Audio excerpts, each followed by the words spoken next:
ಶ್ರೀ ಗಣಪತಿ ಶಾರದಾ ಗುರುಭ್ಯೋ ನಮಃ. ಶ್ರೀರಾಮ ರಾಮ ರಾಮೇತಿ ರಮೇ ರಾಮೇ ಮನೋರಮೆ ಸಹಸ್ರನಾಮ ತತ್ತುಲ್ಯಂ ರಾಮನಾಮ ವರಾನನೆ.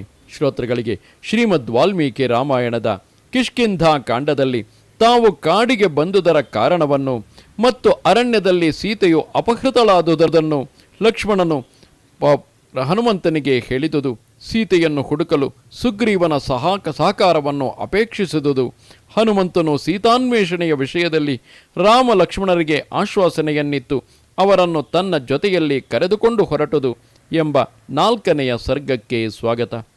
ಪ್ರಹೃಷ್ಟೋ ಹನುಮಾನ್ ಕೃತ್ಯವಾನಿತಿ ತದ್ವಚಃ ಶ್ರುತ್ವಾ ಮಧುರ ಸಂಭಾಷಂ ಸುಗ್ರೀವಂ ಮನಸಾಗತಃ ತಮೇವ ಚಾವಂ ಮಾರ್ಗಾವಹ.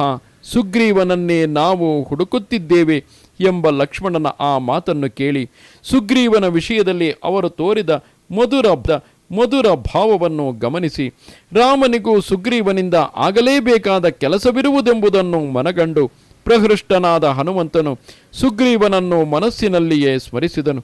ಈ ಸಮಯದಲ್ಲಿ ಮಹಾತ್ಮನಾದ ಸುಗ್ರೀವನಿಗೆ ರಾಜ್ಯಪ್ರಾಪ್ತಿಯು ಆಗಿಯೇ ತೀರುತ್ತದೆ. ಮಹಾನುಭಾವರಾದ ಇವರು ಆಶಿಸಿ ಬಂದಿರುವರೋ ಆ ಕಾರ್ಯವು ಸುಗ್ರೀವನ ಸಹಾಯದಿಂದಲೇ ಸಿದ್ಧಿಸಬೇಕಾಗಿದೆ. ಹೀಗೆ ಯೋಚಿಸಿ ಪರಮಹೃಷ್ಟನಾದ ಪ್ಲವಗ ಶ್ರೇಷ್ಠನಾದ ಹನುಮಂತನು ವಾಕ್ಯ ವಿಶಾರದನಾದ ಶ್ರೀರಾಮನಿಗೆ ಹೇಳಿದನು, ಮಹಾನುಭಾವನೆ, ಪಂಪಾ ತೀರದ ಕಾಡುಗಳಿಂದ ಸಮಲಂಕೃತವಾಗಿರುವ ನಾನಾ ವಿಧವಾದ ವಿಷ ಜಂತುಗಳಿಂದಲೂ ಮತ್ತು ಮೃಗಗಳಿಂದಲೂ ನಿಬಿಡವಾಗಿರುವ ದುರ್ಗಮವಾದ ಮತ್ತು ಘೋರವಾದ ಈ ಅರಣ್ಯಕ್ಕೆ ತಮ್ಮನೊಡನೆ ಬಂದಿರುವ ಕಾರಣವೇನು? ಹನುಮಂತನ ಆ ಮಾತನ್ನು ಕೇಳಿ ಲಕ್ಷ್ಮಣನು ಅಣ್ಣನಿಂದ ಪ್ರೇರಿತನಾಗಿ ಮಹಾತ್ಮನಾದ ಶ್ರೀರಾಮನ ವಿಷಯವಾಗಿ ಹೇಳತೊಡಗಿದನು. ಕಪಿವೀರನೇ, ಮಹಾ ತೇಜಸ್ವಿಯೂ ಧರ್ಮವತ್ಸಲನೂ ಆಗಿದ್ದ ದಶರಥನೆಂಬ ರಾಜನಿದ್ದನು. ಕ್ಷತ್ರಿಯ ಧರ್ಮದ ಅನುಸಾರವಾಗಿ 4 ವರ್ಣಗಳವರನ್ನು ಧರ್ಮದಿಂದ ಪರಿಪಾಲಿಸುತ್ತಿದ್ದನು. ಧರ್ಮಾತ್ಮನಾದ ದಶರಥನನ್ನು ದ್ವೇಷಿಸುವವರು ಯಾರೂ ಇರಲಿಲ್ಲ. ಅವನು ಕೂಡ ಯಾರನ್ನೂ ದ್ವೇಷಿಸುತ್ತಿರಲಿಲ್ಲ. ಎಲ್ಲ ಪ್ರಾಣಿಗಳ ವಿಷಯದಲ್ಲಿಯೂ ಮತ್ತೊಬ್ಬ ಪಿತಾಮಹನಂತೆಯೇ ಇದ್ದನು. ಅವನು ಯಥೇಚ್ಛವಾದ ದಕ್ಷಿಣೆಗಳಿಂದ ಸಾಧ್ಯವಾಗುವ ಅಗ್ನಿಷ್ಠೋಮವೇ ಮುಂತಾದ ಯಜ್ಞಗಳನ್ನು ಮಾಡಿ ದೇವತೆಗಳನ್ನು ತೃಪ್ತಿಗೊಳಿಸಿದ್ದನು. ಜನರಲ್ಲಿ ರಾಮನೆಂಬ ಹೆಸರಿನಿಂದ ವಿಖ್ಯಾತನಾಗಿರುವ ಇವನು ಮಹಾತ್ಮನಾದ ದಶರಥನ ಹಿರಿಯ ಮಗನು. ಇವನು ಎಲ್ಲ ಪ್ರಾಣಿಗಳಿಗೂ ನಾಗಿರುವನು. ತಂದೆಯ ಆಜ್ಞಾ ಪರಿಪಾಲಕನು, ಮಹಾವೀರನು. ದಶರಥನ ಮಕ್ಕಳಲ್ಲಿಯೇ ಇವನು ಅತ್ಯಂತ ಗುಣಶಾಲಿಯು.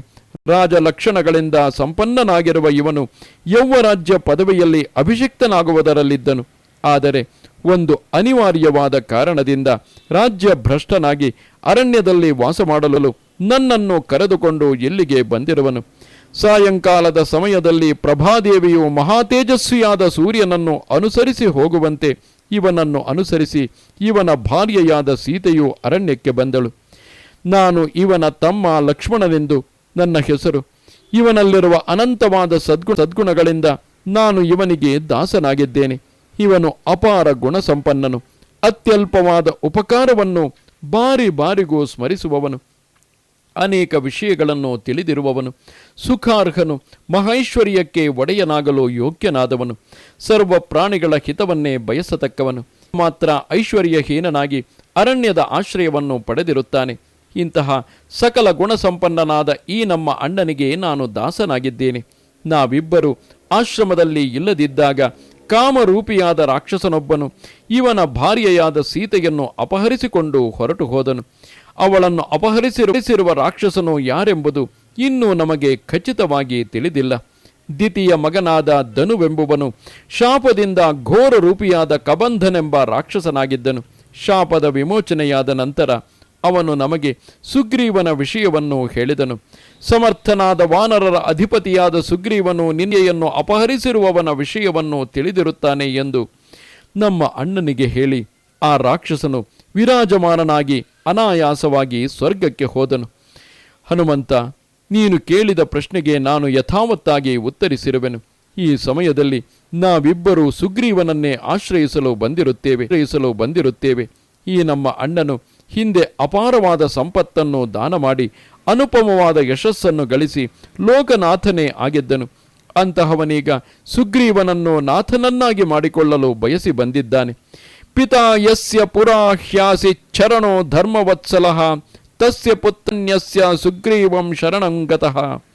ದಶರಥ ಮಹಾರಾಜನು ಸಕಲ ಲೋಕ ಶರಣ್ಯನು ಧರ್ಮವತ್ಸಲನೂ ಆಗಿದ್ದನು. ಅಂತಹ ಸಕಲ ಲೋಕ ಶರಣ್ಯನಾದ ದಶರಥನ ಹಿರಿಯ ಮಗನಾದ ಶ್ರೀರಾಮನು ಎಂದು ಸುಗ್ರೀವನನ್ನು ಶರಣ್ಯನನ್ನಾಗಿ ಹೊಂದಲು ಬಯಸಿ ಬಂದಿರುವನು. ಸರ್ವಲೋಕಸ್ಯ ಧರ್ಮಾತ್ಮ ಶರಣ್ಯ ಶರಣಂ ಪುರ ಗುರುರ್ಮೇ ರಾಘವಸ್ಸೋಯಂ ಸುಗ್ರೀವಂ ಶರಣಂಗತಃ. ಧರ್ಮಾತ್ಮನಾದ ಯಾವ ಶ್ರೀರಾಮನು ಈ ಹಿಂದೆ ಸಕಲ ಲೋಕ ಶರಣ್ಯನಾಗಿದ್ದನೋ, ಎಲ್ಲರಿಗೂ ಆಶ್ರಯಭೂತನಾಗಿದ್ದನೋ, ನನ್ನ ಗುರುವಾದ ಈ ರಾಘವನೇ ಎಂದು ಸುಗ್ರೀವನನ್ನು ಆಶ್ರಯಿಸಲು ಬಂದಿರುವನು. ಯಸ್ಯ ಪ್ರಸಾದೇ ಸತತಂ ಪ್ರಸೀದೇ ಯುರಿಮಃ ಪ್ರಜಾಃ ಸರಾಮೋ ವಾನರೇಂದ್ರಸ್ಯ ಪ್ರಸಾದಮಭಿಕಾಂಕ್ಷತೆ. ಯಾವನ ಪ್ರಸನ್ನತೆಯಿಂದ ಎಲ್ಲ ಪ್ರಜೆಗಳು ಸರ್ವದಾ ಪ್ರಸನ್ನಚಿತ್ತನಾಗಿರುತ್ತಿದ್ದರೋ ಅಂತಹ ಶ್ರೀರಾಮನೀಗ ವಾನರೇಂದ್ರನಾದ ಸುಗ್ರೀವನ ಅನುಗಂದಿದ್ದಾನೆ. ದಶರಥ ರಾಜನು ಪ್ರಪಂಚದಲ್ಲಿರುವ ಸರ್ವ ಗುಣ ಸಂಪನ್ನರಾದ ಎಲ್ಲ ರಾಜರನ್ನು ಸತತವಾಗಿ ಸಮ್ಮಾನಿಸುತ್ತಿದ್ದನು. ಅಂತಹ ಉದಾರಿಯಾದ ದಶರಥನ ಹಿರಿಯ ಮಗನೇ ಈ ಶ್ರೀರಾಮನು. 3 ಲೋಕಗಳಲ್ಲಿಯೂ ವಿಖ್ಯಾತನಾಗಿರುವ ಮಹಾನುಭಾವನಾದ ಈತನು ಇಂದು ಸುಗ್ರೀವನಿಗೆ ಶರಣಾಗಿ ಬಂದಿರುತ್ತಾನೆ. ಇಂತಹ ಶ್ರೀರಾಮನಿಗೆ ಸುಗ್ರೀವನು ತನ್ನ ಸೇನಾಪತಿಗಳೊಡನೆ ಆಶ್ರಯವನ್ನು ನೀಡಬೇಕು. ದೀನನಾಗಿ ಕಣ್ಣೀರಿಡುತ್ತಾ ಹೀಗೆ ಹೇಳಿದ ಲಕ್ಷ್ಮಣನಿಗೆ ಮಾತನಾಡುವುದರಲ್ಲಿ ಚತುರನಾದ ಹನುಮಂತನು ಹೇಳಿದನು. ಈದೃಶ ಬುದ್ಧಿ ಸಂಪನ್ನ ಜಿತಕ್ರೋಧ ಜಿತೇಂದ್ರಿಯಾ ಕರ್ತವ್ಯ ವಾನರೇಂದ್ರೇಣ ದಿಷ್ಟ್ಯಾ ದರ್ಶನಮಾಗತಾಃ. ಬುದ್ಧಿ ಸಂಪನ್ನರಾದ ಕ್ರೋಧವನ್ನು ಜಯಿಸಿರುವ ಇಂತಹ ಮಹಾಪುರುಷರನ್ನು ವಾನರೇಂದ್ರನಾದ ಸುಗ್ರೀವನು ಸಂದರ್ಶಿಸಲೇಬೇಕು. ಹೀಗಿರುವಾಗ ಅಂತಹವರೇ ಅವನನ್ನು ನೋಡಲು ಬಂದಿರುವುದು ಅವನ ಸೌಭಾಗ್ಯವೇ ಸರಿ. ಸುಗ್ರೀವನು ಈಗ ರಾಜ್ಯಭ್ರಷ್ಟನೇ ಆಗಿದ್ದಾನೆ. ಅಣ್ಣನಾದ ವಾಲಿಯೊಡನೆ ವೈರವನ್ನು ಕಟ್ಟಿಕೊಂಡಿರುವನು. ಅಣ್ಣನಿಂದ ವಂಚಿತನಾಗಿರುವ ಅವನು ಪತ್ನಿಯನ್ನು ಕಳೆದುಕೊಂಡಿದ್ದಾನೆ. ಅವನಣ್ಣನೇ ಸುಗ್ರೀವನ ಪತ್ನಿಯನ್ನು ಬಲಾತ್ಕಾರಪೂರ್ವಕವಾಗಿ ಅಪಹರಿಸಿದ್ದಾನೆ. ಅಣ್ಣನಿಗೆ ಭಯಗೊಂಡು ಈಗ ಅವನು ಅರಣ್ಯದಲ್ಲೇ ಇದ್ದಾನೆ. ಆದರೆ ಸೀತೆಯನ್ನು ಹುಡುಕಲು ನಿಮಗೆ ಸಹಾಯ ಮಾಡುವುದರಲ್ಲಿ ಯಾವ ಸಂಶಯವೂ ಇಲ್ಲ. ಸೀತೆಯನ್ನು ಹುಡುಕಲು ಸೂರ್ಯನ ಮಗನಾದ ಸುಗ್ರೀವನು ನಮ್ಮೊಡನೆ ಸೇರಿ ನಿಮಗೆ ಖಂಡಿತವಾಗಿಯೂ ಸಹಾಯ ಮಾಡುತ್ತಾನೆ. ಹನುಮಂತನು ಮಧುರವಾದ ವಾಣಿಯಿಂದ ಲಕ್ಷ್ಮಣನಿಗೆ ಹೀಗೆ ಹೇಳಿ, ಸಾಧು ಗಚ್ಚಾಮ, ಒಳ್ಳೆಯದು, ನಾವಿನ್ನು ಸುಗ್ರೀವನ ಬಳಿಗೆ ಹೋಗೋಣ ಎಂದು ರಾಮನಿಗೆ ವಿನೀತನಾಗಿ ಹೇಳಿದನು.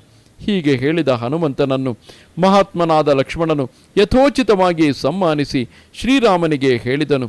ಕಪಿ ಕಥಯತೆ ಹೃಷ್ಟೋ ಯಥಾಯಂ ಮಾರುತಾತ್ಮಜಃ ಕೃತ್ಯವಾನ್ ಸೋಪಿ ಸಂಪ್ರಾಪ್ತ ಕೃತಕೃತ್ಯೋಸಿ ರಾಘವ. ವಾಯುಪುತ್ರನಾದ ಹನುಮಂತನು ನಮ್ಮ ಸಮಾಗಮದಿಂದ ಪರಮ ಹೃಷ್ಟನಾಗಿ ಹೇಳುತ್ತಿರುವ ರೀತಿಯಿಂದ ನಮ್ಮಿಂದ ಸಹಾಯವನ್ನು ಅಪೇಕ್ಷಿಸುತ್ತಿರುವವನೋ ಈಗ ನಮಗೆ ಸಿಕ್ಕಿದ್ದಾನೆ. ಆದುದರಿಂದ ನೀನು ಕೃತಕೃತ್ಯನಾದೆ, ಸಿದ್ಧಿಸಿತೆಂದು ಭಾವಿಸು. ಪವನ ತನಯನು ಪ್ರಸನ್ನವಾದ ಮುಖಭಾವದಿಂದ ಕೂಡಿದ್ದಾನೆ. ನಮ್ಮ ಸಮಾಗಮದಿಂದ ಪರಮ ಸಂತುಷ್ಟನಾಗಿ ನಮ್ಮೊಡನೆ ಸ್ಪಷ್ಟವಾಗಿ ಮಾತನಾಡುತ್ತಿದ್ದಾನೆ. ಇವನು ನಮ್ಮೊಡನೆ ಸುಳ್ಳನ್ನು ಹೇಳುತ್ತಿಲ್ಲವೆಂದು ಭಾವಿಸಬಹುದಾಗಿದೆ. ಆದುದರಿಂದ ಹನುಮಂತನು ಪ್ರಾರ್ಥಿಸುತ್ತಿರುವಂತೆ ಇವನ ಜೊತೆಯಲ್ಲಿ ನಾವು ಸುಗ್ರೀವನ ಬಳಿಗೆ ಹೋಗಬಹುದಾಗಿದೆ. ಲಕ್ಷ್ಮಣನ ಆ ಮಾತಿಗೆ ಶ್ರೀರಾಮನು ಸಮ್ಮತಿಸಿದನು. ಒಡನೆಯೇ ಮಹಾಪ್ರಾಜ್ಞನಾದ ವಾಯುನಂದನನು ತಾತ್ಕಾಲಿಕವಾಗಿ ಹೊಂದಿದ್ದ ಬ್ರಹ್ಮಚಾರಿಯ ರೂಪವನ್ನು ಪರಿತ್ಯಜಿಸಿ ವಾನರ ರೂಪವನ್ನೇ ಧರಿಸಿ ವೀರರಾದ ಆ ಇಬ್ಬರು ಸಹೋದರರನ್ನು ಬೆನ್ನ ಮೇಲೆ ಕುಳ್ಳಿರಿಸಿಕೊಂಡು ಕಪಿರಾಜನಾದ ಸುಗ್ರೀವನ ಬಳಿಗೆ ಹೊರಟನು. ಅಪಾರವಾದ ಯಶಸ್ಸನ್ನು ಗಳಿಸಿದ್ದ ಅಮಿತ ಪರಾಕ್ರಮನಾದ ಶುಭಮತಿಯಾದ ಹನುಮಂತನು ಕಾರ್ಯಸಿದ್ಧಿಯನ್ನು ಪಡೆದವನಂತೆಯೇ ಅತ್ಯಂತ ಪ್ರಹೃಷ್ಟನಾಗಿ ರಾಮ ಲಕ್ಷ್ಮಣರೊಡನೆ ಋಷ್ಯಮುಖ ಪರ್ವತಕ್ಕೆ ಹೋದನು. ಇದು ಕಿಷ್ಕಿಂಧ ಕಾಂಡದಲ್ಲಿ 4ನೆಯ ಸರ್ಗವು. ನಮಸ್ತೆ ಶಾರದೆ ದೇವಿ ಕಾಶ್ಮೀರ ಪುರವಾಸಿನಿ ತ್ವಾಮಹಂ ಪ್ರಾರ್ಥಯೇ ನಿತ್ಯಂ ವಿದ್ಯಾದಾನಂಚ ದೇಹಿಮೆ. ನಮಸ್ಕಾರ.